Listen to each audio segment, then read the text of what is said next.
Okay mga kababayan, Chris Ulo po at welcome back po ulit dito sa ating YouTube channel.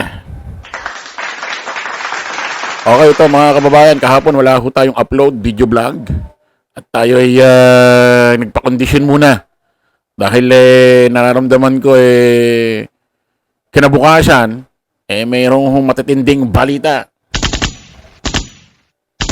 Ito, ngayon na. Na-recharge na tayo. Maganda palang napapahinga tayo. May lumalabas na nagtatago Actually, hindi lumabas Gumawa lang ho ng video, mga kababayan. Pag-usapan ho natin itong si Resign Representative Saldico, mga kababayan. Palakpakan natin.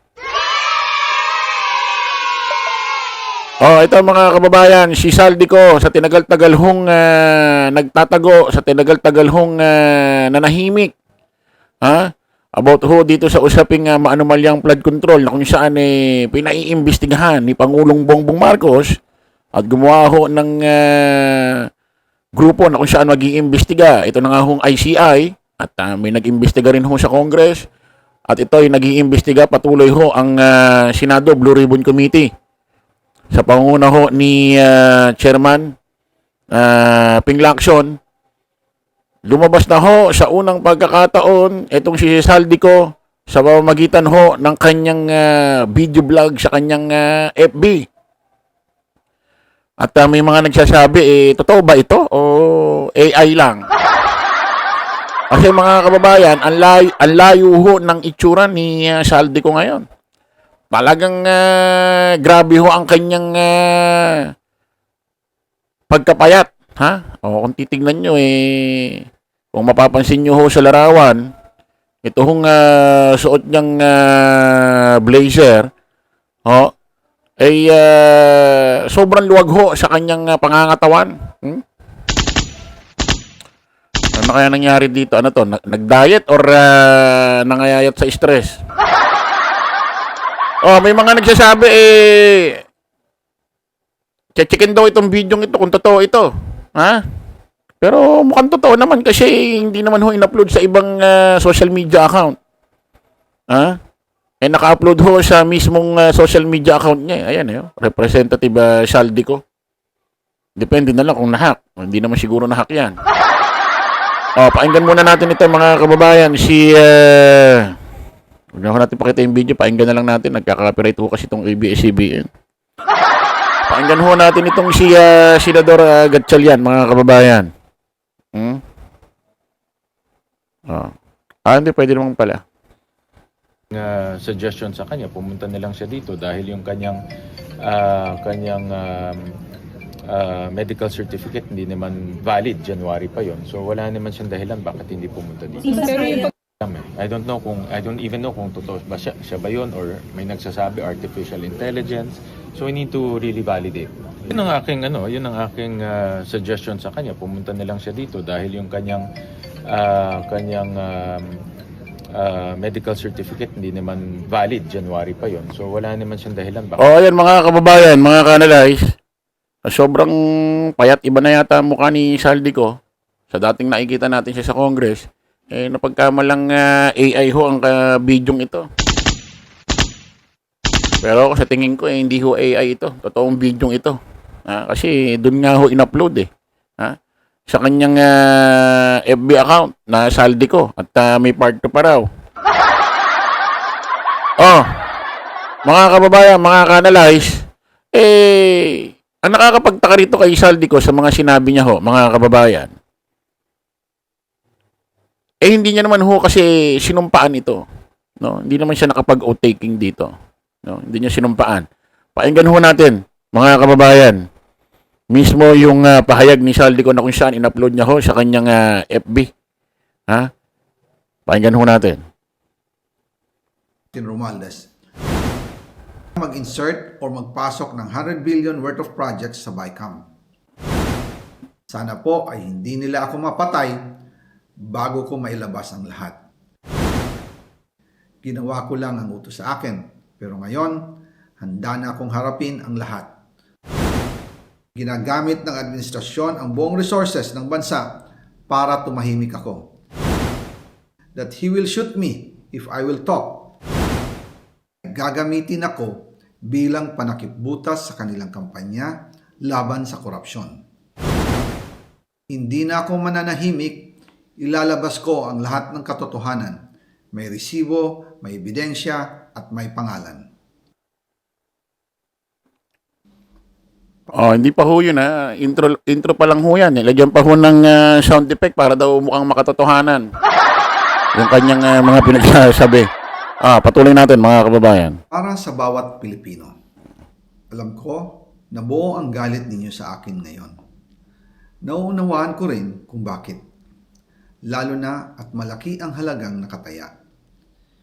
Pero bago kayo humusga, hayaan ninyong ipaliwanag ko ang buong katotohanan. Matagal akong hindi nagsalita dahil may direktang utos sa akin. Huwag nang bumalik ng Pilipinas at manahimik na lamang. Umalis ako noong July 19, 2025 para sa aking medical check-up. Nakaplanong bumalik pagkatapos ng SONA ni Pangulo. Pero habang papauwi na ako, tinawagan ako ni dating Speaker Martin Romualdez at sinabihan, "Stay out of the country. You will be well taken care of as instructed by the President." Noon naniniwala pa ako sa kanila, kaya't hindi ako bumalik. Tumikom ang aking bibig, sumunod ako, pero ang hindi ko alam, ang ibig pala nilang sabihin sa aalagaan ka namin ay gagamitin ako bilang panakipbutas sa kanilang kampanya laban sa korupsyon. Ginawa nila akong poster boy ng kanilang sariling kasinungalingan. Ngayon, hindi na ako mananahimik, ilalabas ko ang lahat ng katotohanan. May resibo, may ebidensya, at may pangalan. Nagsimula ito nung tumawag si Sekmina Pangandaman sa akin nung nag-umpisa ang BICAM process last year, 2024. Ang sabi niya, katatapos lang ng meeting nila ni Pangulo at may instructions na mag-insert or magpasok ng 100 billion worth of projects sa BICAM. At sinabi pa ni Sekmina, you can confirm with Yusek Adrian Bersamin dahil magkasama sila sa meeting ni Pangulong BBM noong araw na yon. Tinawagan ko po agad si Yusek Adrian Bersamin at tinanong ko kung may instruction nga ba ang Pangulo na magpasok ng 100 billion during their meeting. Ang sabi niya ay totoo nga po. Right after our conversation, tinawagan ko po si dating Speaker Martin Romualdez at nireport ko ang instructions. Diretso na natin ha, yung video para diretso na rin ho yung ating reaction. Ng Presidente to insert Excuse me. the 100 billion projects. At sinabi niya sa akin, what the President wants, he gets. After ng ilang araw, nag-set po ng meeting si Sekmina Pangandaman at Yusek Adrian Bersamin sa amin ni dating Speaker Martin Romualdez sa Aguado Building in front of Gate 4 ng Malacanang at nandun din po si Yusek Jojo Cadiz.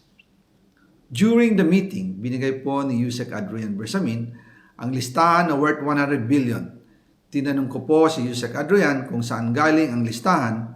Ang sagot niya, galing kay PBBM mismo at binigay niya ito mula sa brown leather bag. Nung sinabi po ni Yusek Adrian Bersamin, yung brown leather bag, naalala ko noong nasa Singapore kami right after the elections of May 2022 sa Hilton Hotel, kami ni dating Speaker Martin and PBBM habang pauwi at pabalik ng Pilipinas, hinabol ng PSG ang brown leather bag at ang sabi ni PBBM, maiwan na lahat, wag lang ang brown leather bag. Kaya naniwala ako na utos talaga ito ng Pangulo. Pagkatapos ng ilang araw, I informed sina dating Speaker Martin Romualdez, Sekmina Pangandaman, Yusek Adrian Bersamin, and Yusek Jojo Cadiz na kung pwede 50 billion lang ang ipasok sa program funds dahil so sobra ang DPWH funds versus sa DepEd. In practice, hindi pwede na mas malaki ang budget ng DPWH kaysa edukasyon. And yung balance na 50 billion, ilagay na lang sa program funds for the 2025 budget. Dahil Office of the President din ang nagre-release ng lahat ng unprogrammed funds. Pagkatapos ng isang araw, tinawagan ako ni Sekmina at sinabi ang mensahe ng Pangulo. Ipasok ninyo yan dahil pinangako na sa akin ni Speaker Martin yan at hindi na pwedeng baguhin. Kumbaga, Ang utos ng hari hindi pwedeng mabali. Again, I informed the Speaker and asked clearance about the instructions ng Pangulo. At ang sabi niya, wala tayong magagawa. Kaya po nagtataka ako kung bakit sinasabi ni Pangulo na hindi niya makilala ang budget.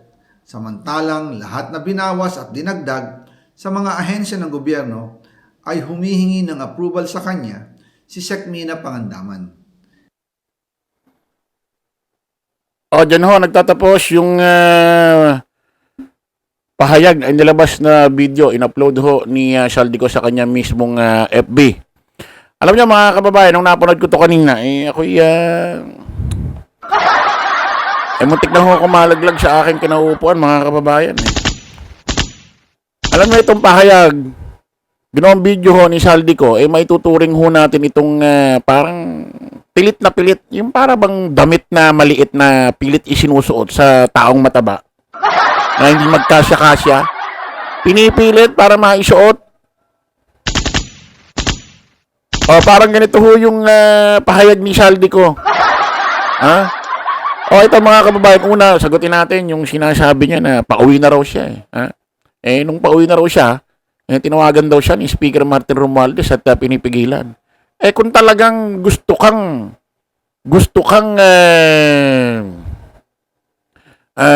gawing scapegoat or ikaw ang ilaglag sa usaping maanumalyang flood control, bakit kinakailangan pigilan ka pa? Di ba dapat pauwiin ka na nga para masukol ka? Kasi mas delikado kung nasa ibang bansa ka, baka kung ano-anong inventong gawin mong salita. Di ba? Mga kababayan. Pangalawa, si Pangulong Bongbong Marcos daw nagpasok ng gusto mag-insertion ng 100 billion sa BICAM. Bakit hihintayin pa ni Pangulong Bongbong Marcos na magpasok ng mag-insertion ng 100 billion sa BICAM? Pwede niya naman ilagay, idaan yun sa NEP. Tanga-tanga.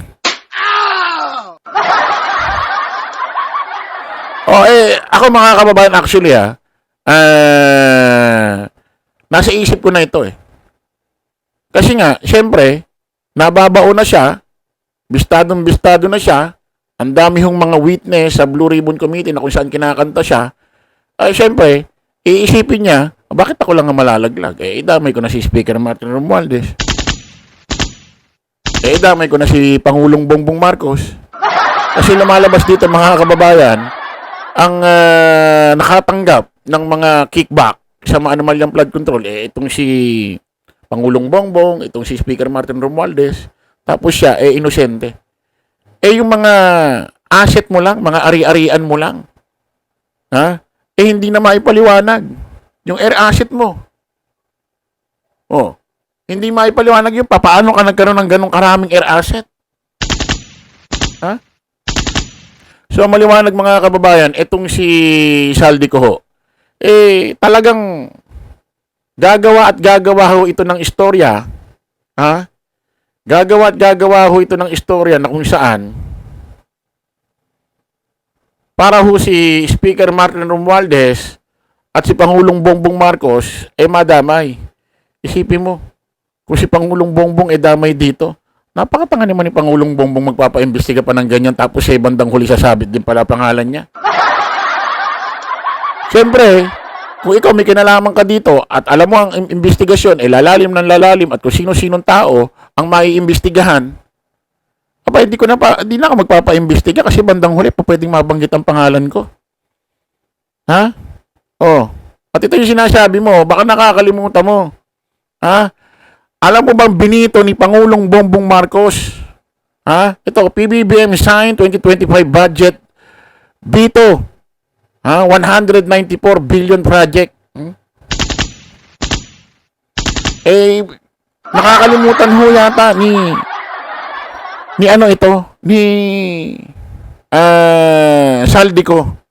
At kung matatandaan nyo, ito hong si Saldico, alam ko sinibak ito ni Speaker Martin Romualdez dun sa isang posisyon niya. Hindi ko dun sa pagiging congressman, sa pagiging representative, nag-resign siya doon. Nakalimutan ko lang anong posisyon ito, sinibak ho ni Speaker Martin Romualdez to doon. So, hindi ho natin alam bakit bigla hong nagkaganito si Saldico. Pero expect ko na ito. Gagawa ng istorya ito.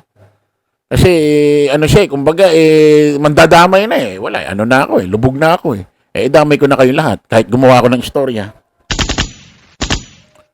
So abangan natin mga kababayan kung ano magiging kakahinatnan nito, mga kababayan. Pero wala nang magtitiwala rito kay Saldico. Wala nang maniniwala rito sa tagal-tagal. Isipin mo sa tinagal-tagal mong nagtago, hindi nagsalita, bigla kang ganyan. Oh, syempre maniniwala lang dito yung mga didishit. Yung galit kay Pangulong Bongbong Marcos. Pero yung may mga isip utak, wala nang maniniwala rito sa taong ito. Okay mga kababayan, kita-kita ulit tayo sa panibagong vlog. Bye-bye po.